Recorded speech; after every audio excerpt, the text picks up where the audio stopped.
মিতা চক্রবর্তীস ওয়ার্ল্ডে সকলকে স্বাগত। আজকে আমি যেটা নিয়ে আমার এই ভিডিওটা করব বা করছি সেটা একটা অন্যরকম। কি বলবো সেটা জানার জন্য পুরো ভিডিওটা দেখবে এবং আমার চ্যানেল অবশ্য সাবস্ক্রাইব করবে।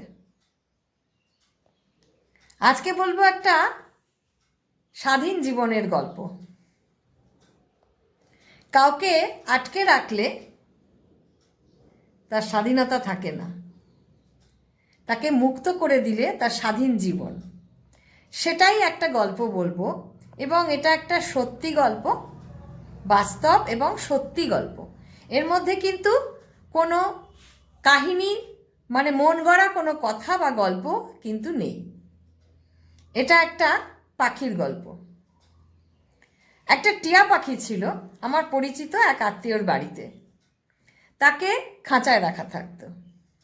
সে নানান রকম কথা বলতো, অনেক বুলি বলতো। মা, খেতে দে, সেই বাড়ির বাচ্চাদের নাম ধরে ডাকতো, আয় বলতো, বেটু, পিউ, নানান রকম বিভিন্ন কিছু অ্যাক্টিভিটি সে করতো।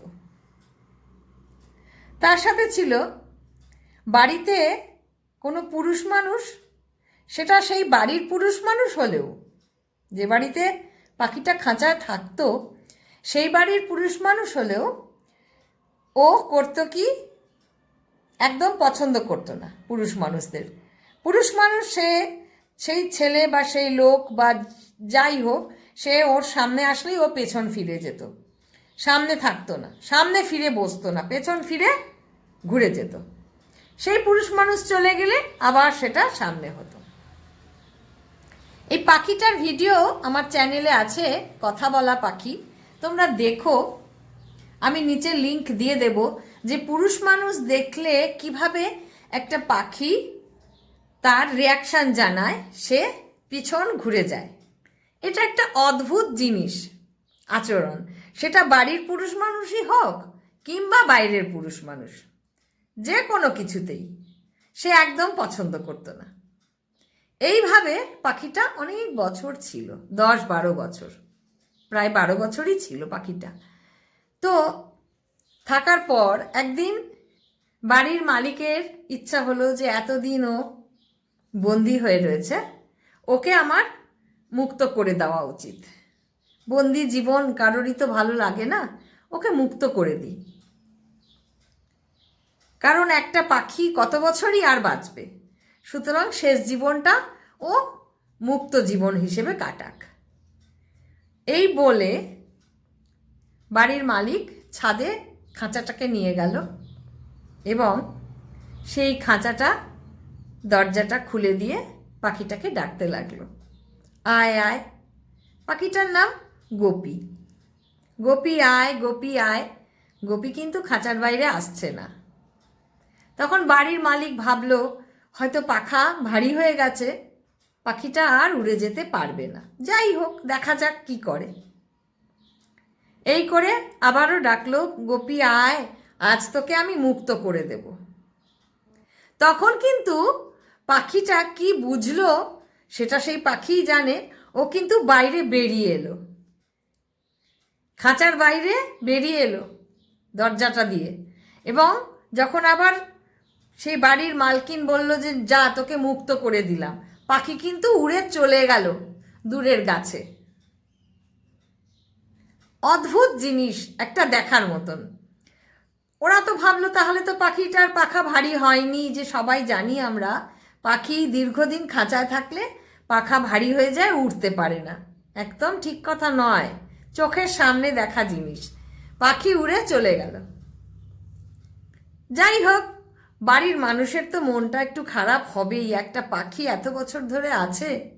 কিন্তু একটা তৃপ্তিও ছিল যে তাকে তো শেষ পর্যন্ত মুক্ত করে দিয়েছে, সে তো তার স্বাধীন জীবনে ফিরে গেছে। এবারে আশ্চর্য ঘটনা, তার পরের দিন সকালবেলা পাখিটা সেই গাছের ডালে এসে, যেদিকে সে উড়ে গেছিল, মা মা, বেটু বেটু করে ডাকছে। তখন সবাই ছাদে দৌড়ে এসছে। আরে পাখিটা ডাকছে, দেখছে ওর সাথে আরও কয়েকজন মানে কয়েকটা পাখি রয়েছে, মানে একটা দল সে পেয়েছে, যেই দলে সে স্থান পেয়েছে। কারণ মানুষদের মতন পশু পাখিদেরও তো গ্রুপ থাকে, সেই গ্রুপে সবাই সবাইকে স্থান দেয় না। তো গোপী কিন্তু একটা গ্রুপ, সেখানে স্থান পেয়েছে। সবাই খুব খুশি হলো, বাড়ির লোকজন, যে গোপী ওদের ভোলেনি।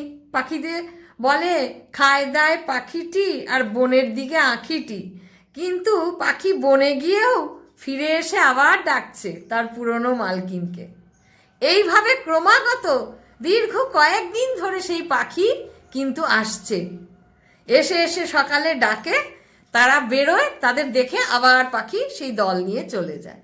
এটা একটা অদ্ভুত জিনিস আমার জীবনে দেখা এবং সত্যি ঘটনা। আমি আমার ভিডিও লিঙ্কের নিচে ডেসক্রিপশন বক্সে আমি দিয়ে দেব পাখিটা কীরকমভাবে কথা বলে এবং পুরুষ মানুষ দেখলে কিভাবে পেছন ফিরে যায়, এটা দেখার মতন, সেটা আমার ভিডিওতে আছে। তোমাদেরকে আমি নিচে দেব লিঙ্কটা, তোমরা লিঙ্কটা ক্লিক করলে দেখতে পাবে পাখিটার অ্যাক্টিভিটি। কারণ পাখিটা তো এখন বনে চলে গেছে, আর তো খাঁচায় নেই। বনে গিয়ে ওর দল পেয়েছে, সেখানে ও আছে। তাহলে মুক্ত জীবন ও শেষকালে তো পেল। এটাই একটা বড় জিনিস। তাই এই গল্পটা তোমাদের সাথে আজকে শেয়ার করলাম। কেমন লাগলো জানিও। তোমাদের কাছেও এরকম ধরনের কোনো ঘটনা যদি থাকে, সত্যিকারের সত্যি কোনো ঘটনা থাকে, জানিও আমাকে। আর যারা আমার চ্যানেল পেজে নতুন, তারা তো সাবস্ক্রাইব অবশ্যই করবে। ভালো থাকবে। দেখা হবে আবার অন্য কিছু নিয়ে, নতুন ভিডিওতে, অন্য কিছুর সাথে। আজ এই পর্যন্ত। সবাই ভালো থেকো।